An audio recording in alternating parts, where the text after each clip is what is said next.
There's a reason why countries around the globe implement a pollution pricing system, because it works. Minister, the United States is threatening Canada with 25% tariffs that would cripple our economy. Will you cancel the carbon tax so our economy can be competitive? Yes or no? Je vais dire ce que j'ai dit à votre... Well, I'll respond by repeating what I said to your colleague earlier. Carbon pricing is responsible for $25 billion of investment nationwide annually. If we scrap that, that means scrapping $25 billion of investments, and we're just not going to do it. Minister, according to your own department, actually, the carbon tax is going to cost our GDP $25 billion. So I don't know where you're getting your numbers from, but your own department is reporting that number. Je serais très heureux de présenter au comité. Listen, I'd be delighted, Mr. Chairperson, to table all the documents with the committee to substantiate what I've just said. 40% of Canada's economy is due to trade with the United States. Is it your personal opinion that the carbon tax should remain in place even if Donald Trump imposes these tariffs? Yes or no? Bien sûr que nous allons continuer d'avancer avec... Of course we're going to continue with the carbon tax because it creates jobs and it helps us to promote investment and reduce GHG emissions. Continue on crippling our economy with the carbon tax, even though Donald Trump, you're not standing up for us in Canada here. Je suis en profond désaccord avec... I agree entirely with what you just said. Carbon pricing is important. Even the representative from Pathway Alliance is calling on your leader to demonstrate or to clarify his stance on carbon pricing because it threatens investment. Dow Chemicals and other companies, Strathcona, that invested $2 billion in a carbon capture program. There's huge investments with the cooperation of the federal government. The government made a decision on whether it will increase the carbon tax over $170 a ton past 2030. Pas de décision qui a été prise sur l'après 2030. There's no decision that's been made yet until what's going to happen after 2030. Just let him finish. Is it something you're considering? Comme je vous l'ai dit, il y a pas... As I said, there's no decision that's been made for what's going to occur after 2030 when it comes to carbon pricing. Will you rule it out today? Je vais le répéter, si vous voulez, il y a pas de... I'll repeat, there's no decision that's been made in terms of carbon pricing for post-2030. Minister, is it possible for Canada to meet the 2030 emissions targets without a carbon tax? Yes or no? Ce serait... Well, listen, theoretically, that would require investments of billions and billions of dollars, which we cannot achieve through tax measures.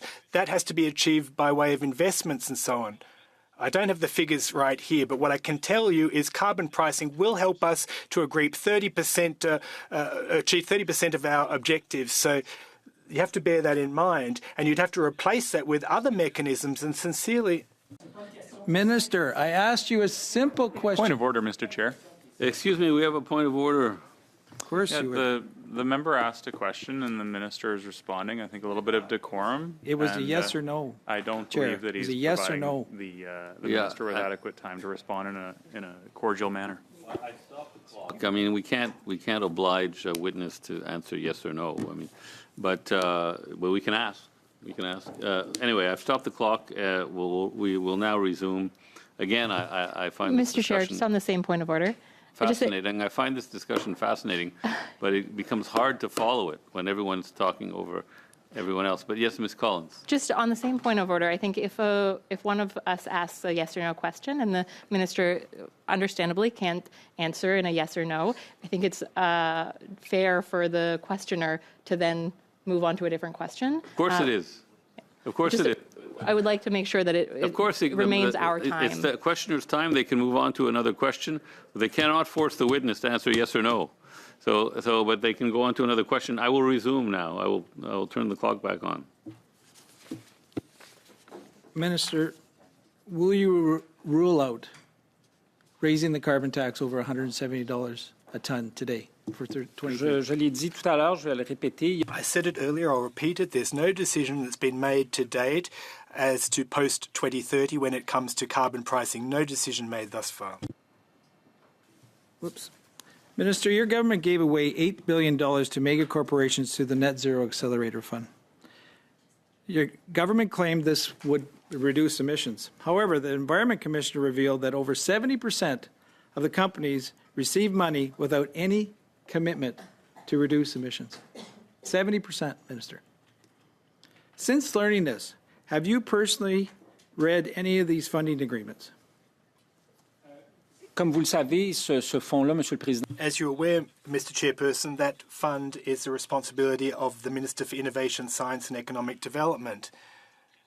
I'd be delighted to ask him to send the committee the results of investments that have been made by way of the Accelerator Fund. I don't have that information right here in front of me. In your mandate letter, it has here, support the Minister of Innovation and Science for the implementation of the Net Zero Accelerator. It was actually your responsibility to monitor emissions. So here you have an $8 billion program. Over 70% of the contracts gave no commitment to reduce emissions, and you haven't looked at the contracts. You didn't even flag. Did you even question that? en fait, vous dites Did you avec, talk to the minister that was responsible? vous dites avec raison que c'est dans ma lettre de Well, you said rightly that it is in my mandate letter to support the Minister for Innovation in that area. But what I and my department are doing, what I stated earlier, is that the fund and the details of the fund are the bailiwick of the Minister of Innovation, who has that information at his disposal, that we'd be delighted to share with the committee. There's no issue there. Well, we can. It's disappointing that the minister's refusal to answer has limited my time to offer questions on what is a pre-study that I heard a swipe from the minister previously that this is somehow anything to do with politics, when the reality is the parliamentary gridlock has to do with the Green Slush Fund documents. The Auditor General found nearly $400 million of misappropriated funds with 186 different conflicts of interest, while only Point of sampling clarification. 25% of this. Sorry, the point of fact that clarification. that is an excuse for why we need to do a pre-study is appalling to me. If you Excuse hand me, over point the of documents, clarification. we'd be much better off. We could move things Ms. forward. Taylor-Roy, yes. Thank you. I don't believe we've ever introduced a green slush fund, so perhaps the member opposite could explain what he's talking about.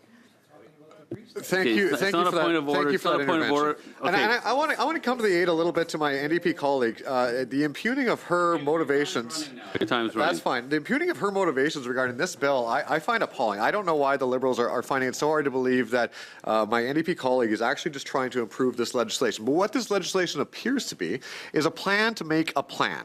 That I can only see being leading into a whole bunch more government bureaucracy. And since 2016, since taking power, the number of executives at ECCC has risen by 53%, which I find absolutely insane. So, Minister, in order to implement this legislation, will you commit to identifying internal savings rather than new money to make this legislation enacted?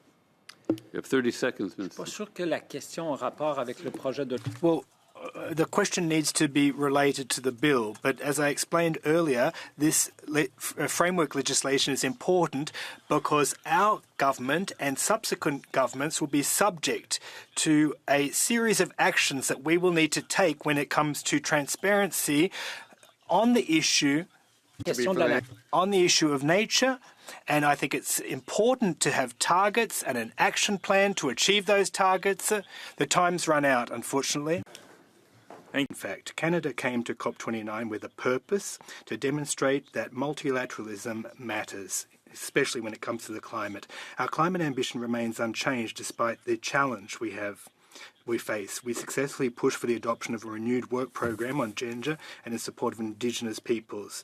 And we've called for greater ambition when it comes to mitigation. We've collaborated with island countries and those that have not made as much progress when it comes to international cooperation. We've announced a new climate finance agreement along with my colleague Ahmed Hussein. By signing an agreement at COP29, we have demonstrated that the Paris Accord works well. Now, Focused on some random international assessment that doesn't reflect Canada's policies and reality. We are continuing to get credit for the results of our climate plan.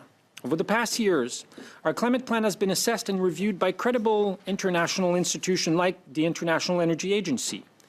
They have acknowledged when ranking G20 countries that our plan is ambitious. Canada used to be one of the worst performers 9 years ago, and today, organizations like Climate Action Tracker recognizes that Canada's plan is credible and transparent. The latest UNEP, United Nations Environmental Programme, GAP report says that Canada has the first comprehensive roadmap to achieve the 2030 target. This was unthinkable 9 years ago. Our government has put forward very ambitious measures. International organizations have noted that at the end of 2022, Canada followed through on its commitment to end international public finance for fossil fuels, a commitment that was made, I might specify, under the previous Harper government, and that we've put forward some of the most ambitious regulations with the goal of reducing oil and gas methane emissions by at least 75% from 2012 levels by 2030. Building on the actions of millions of Canadians, the government continues to take action to reduce emissions, to fight climate change, while strengthening our economy with good jobs and clean industrial growth, a healthy environment to all Canadians. First, let's talk about progress. Since 2005, Canada's emissions have dropped by 8% according to the Canadian Climate Institute. Canada's emissions are at their lowest point in 25 years, and we're on track to meet our interim 2026 goal, and we have a fair shot at meeting our 2030 target. At the same time that our economy is growing and that inflation and interest rates are coming down. We are capping pollution, not production, from the oil and gas sector, a critical step towards fighting climate change while requiring investment in decarbonization.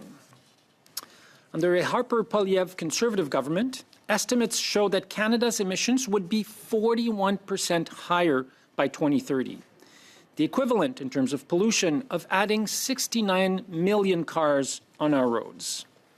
Pierre Poilievre wants to slash legislation protecting our environment and allow Canada's largest polluters to pollute without limits, driving up the cost of climate change. We cannot let that happen. Now let's talk about Canada's 2030 emissions reduction plan, a sector-by-sector path for Canada to reach its reduction target of 40% below 2005 levels by 2030 and net zero emissions by 2050. The plan was introduced in 2022, and it reflects input from over 30,000 Canadians, provinces and territories, Indigenous peoples, industry, and Canada's independent net zero advisory body. Depuis 2016, notre gouvernement continue de faire des investissements historiques. Since 2016, the government has continued to make historic investments in clean growth and climate change. Carbon pricing is part and parcel of this plan. A carbon pricing plan which makes life affordable and grows the clean economy and provides money right from the outside the starting gates to families. Most families get support from the carbon rebate every 4 months in provinces where the federal system applies. Estimated to contribute to about a third of emission reduction achieved under Canada's 2030 emission reduction plan. There's a reason why countries around the globe implement a pollution pricing system, because it works. Let me give you a few examples. Entire EU has a cap-and-trade system, which is working. The price is 70 euros a ton, which would make it about a little over $100 Canadian right now, higher than our current $80 a ton. Many other EU countries, including Finland, Switzerland, France, also have a price on pollution. South Africa has a carbon pricing mechanism, as well as New Zealand that is using cap-and-trade with a price of $50 a ton. The ERP includes over 140 programs, policies, and regulations to help Canada bend the curve, such as phasing out of inefficient fossil fuel subsidies, adjusting Canada carbon rebate amounts in line with the price on pollution, ensuring that the rebate continues to reflect the projected proceed in each provinces where the fuel charge applies. A 20% rural top-up available for households in rural areas and small communities. Cleaner fuels to power our vehicles and industries. Increasing the supply of zero-emission vehicles so more Canadians can make the switch to cleaner and cheaper vehicles. Adding more clean and reliable electricity to help our economy remain competitive. And releasing Canada's methane strategy to cut the emissions of this powerful greenhouse gas across the economy. All parts of the economy have a role to play in meeting Canada's 2030 climate target, from transportation to the oil and gas sector to heavy industry and buildings. Everyone must do their part. Measures like the proposed pollution cap are crucial in addressing emissions from Canada's highest polluting sectors. It also encourages the sector to reinvest in clean energy projects that will cut pollution and create new jobs. Nous nous concentrons sur la mise en place. We focus on putting in place foundational measures for the future, and it's much more than just targets. The 2030 ERP is the cornerstone of our emissions reductions plan, but climate targets are only effective if they're backed by credible plans. Once we have a 2035 target, Canada will work towards developing comprehensive policies and plans to help shape the measures and strategies needed to achieve it. Reduce emissions while growing its economy and supporting Canadians by creating new sustainable jobs in emerging sectors, driving environmental innovation, providing economic opportunities for Canadian businesses, and increasing investments in clean energy projects.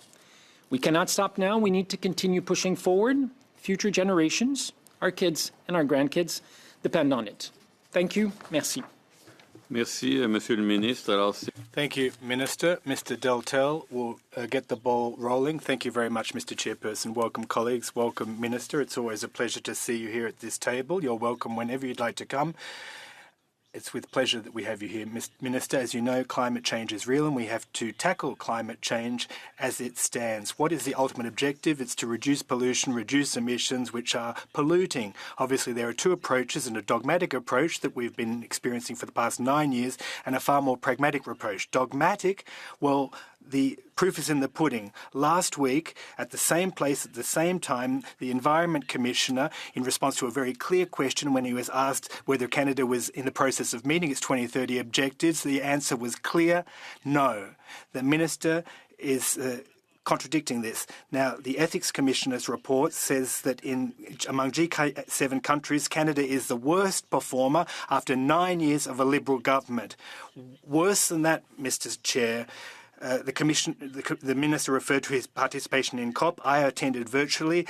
Just a week prior, COP released its climate indicator results, and after 9 years of this government, Canada is what? A laggard. Canada is 62nd out of 74 countries. That's the Liberal track record after 9 years of a Liberal government that's moralistic, and all it does is tax Canadians. Now, 2 weeks ago, Mr. Chairperson, at COP, the Minister referred to the possibility of not just having a first, but a third carbon tax.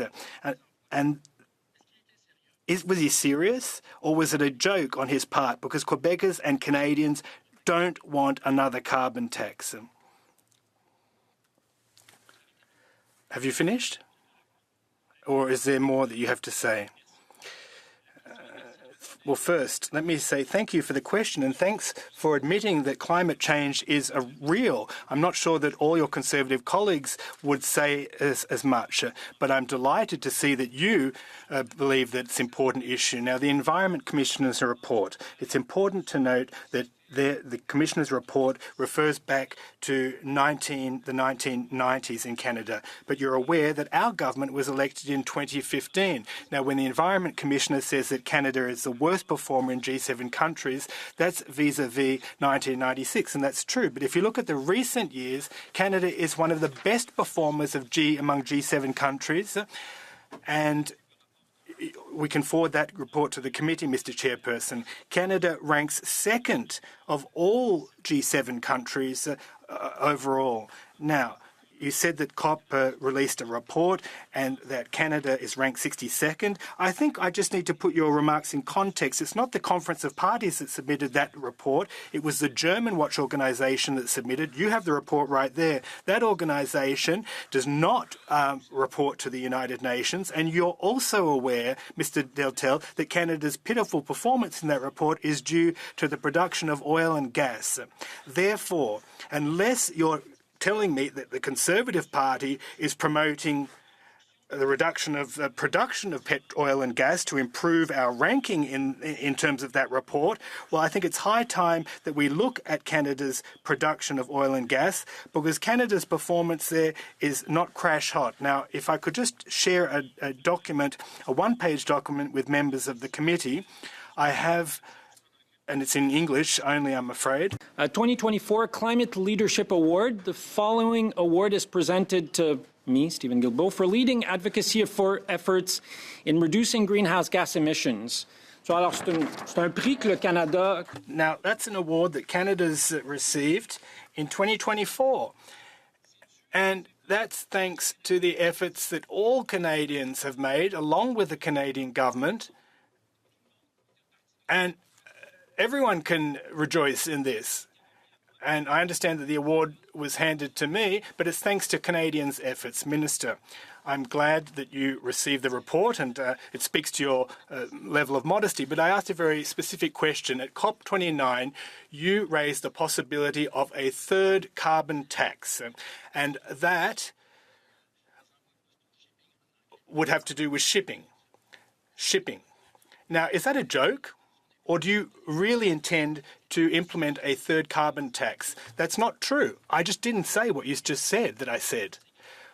You're aware of all the statements made by President Trump 2 days ago, 25% tariffs. Are you going to drop the idea of having a carbon tax, which would hurt Canadians and our companies and businesses even more in the wake of Mr. Trump's announcements? Response. Well, you know that carbon pricing in Canada leads to annual investments to the tune of $25 billion, and that companies like Dow Chemicals or the Pathways Alliance, which is the alliance of oil sands and tar sands, the new CEO recently called on your leader to clarify his stance on carbon pricing, because it jeopardizes, well, there's a lot of uncertainty given the Conservatives' position and your leader's position. It jeopardizes $25 billion of annual investments in the Canadian economy. And that is what you're depriving the Canadian economy and Canadian workers of from coast to coast to coast. Minister, earlier you referred to emissions emitted from oil in Alberta. Are you aware that the emissions intensity has dropped 15% over the past 10 years? Now, what I mean in saying that is, yes, production's on the rise because there's a high level of consumption, but it's not the production that's contributing to that rise. We're reducing emissions with our current production rates. For the same barrel of oil 10 years ago vis-a-vis today, it's 15% less polluting. Can't you acknowledge that? There have been investigations and the results of which have demonstrated major progress that we've made. Well, I gave you a little extra time. Now, if the minister has an answer to that question, he can go ahead. We'll double-check and we can provide that figure. But emission intensity doesn't really matter. In terms of the atmosphere, what's important is how the gas and oil sector is growing. Listen, we really went over time there, and it's my responsibility to be the timekeeper and to stick to the agenda. Mr. Ali, the floor is yours. Intergenerational equity, meaning that our actions today will shape the world we leave for future generations. Bill C-73 ensures that future generations inherit a thriving environment. The bill does not impose obligations on provinces and territories. It provides a framework for consultations and cooperations across all levels of government and society. Biodiversity conservation is a collective responsibility requiring the participation of governments, industries, Indigenous partners, workers, environmental organizations, and citizens alike. To maintain the relevance and effectiveness of this legislation, Bill C-73 mandates a parliamentary review every 10 years. This review cycle aligns with the Convention on Biological Diversity's timeline for setting new global targets, ensuring that Canada's effort remain responsive to emerging challenges and evolving commitments. Mr. Chair, Bill C-73 represents a critical opportunity to reaffirm Canada's leadership in biodiversity conservation and environmental accountability. It is also an opportunity for opposition parties to step up for Canada. It provides the structure we need to deliver on our commitments while fostering collaboration and transparency. This bill is being held up because the Conservative Party of Canada is holding up our important work in Parliament right now. So I'm calling on all parties to prioritize this bill, and I hope that we can come together to look forward to working with all of you to move this important piece of legislation. Ensemble, nous pouvons bâtir un avenir où la... Together we can build a a future with prosperous nature, ecosystems are restored, and where the public can enjoy a prosperous future. Thank you, Mr. Chairperson. Thank you, Minister. 6-minute round, starting with Mr. Soroka. Thank you, Mr. Chair. And Minister, I got to ask, Bill C-73, you painted a very nice picture of what this bill is supposed to do, but I guess that's my concern is when the Liberals start talking about things that sound so nice and wonderful, but yet this summer, you've proven that with poor mismanagement of the forest system, there will lack of biodiversity, the lack of prescribed burns, lack of getting rid of the mountain pine beetle dead trees, that yet 1/3 of Jasper burns. So could you please explain to us why would Canadians believe that this bill is actually going to protect the biodiversity of our ecosystems when you've proven that you don't have the abilities to do it right now? Mr. Chair, the members of the Conservative Party should be ashamed of asking these questions. Between 2011 and 2015, there was 0 hectares of prescribed burns or mechanical removal around Jasper under their watch. They did nothing for 4 consecutive years, slashing the budget of $30 million every one of those years in forest management measures around Jasper, Mr. Speaker. Since we've been in power, Chair, we've invested in almost 1,000 hectares of managed forest around Jasper after they did nothing. Mr. Chair, I guess he's not going to answer the. I guess he's not going to answer the question. He's just going to put blame. You've been in government for 9 years table in this committee, already. Mr. Chair, the report from Parks Canada that shows exactly what I just said. Mr. Okay, Chair, well, we go please. back to Mr. Soroka now. Thank you. So, Minister, it's easy to put blame when you've been in government for already 9 years, but yet you still haven't done anything. The mountain pine beetle happened underneath your watch. You didn't do enough. Could you please explain how many acres of the mountain pine beetle are affected in the Jasper National Park? So, Mr. Chair, with your permission, I would like to table the report to this committee that was prepared by Parks Canada, which showed how many hectares in the last almost 20 years have been managed around Jasper, which shows exactly what I just said.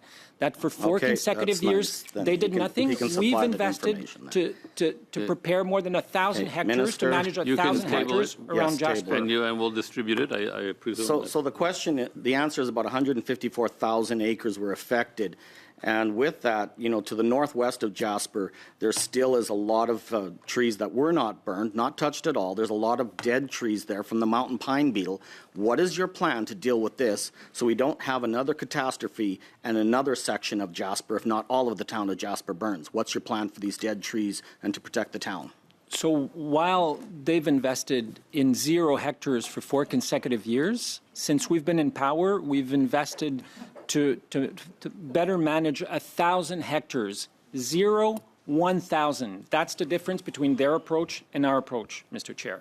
Okay, that sounds very nice. You want to bring out table numbers? the Let's report bring that out shows numbers that in then. this committee. So, Report, yes, please. so then we're looking at the fact that there's 32,000 hectares, roughly 80,000 acres were burnt in this last fire in Jasper National Park.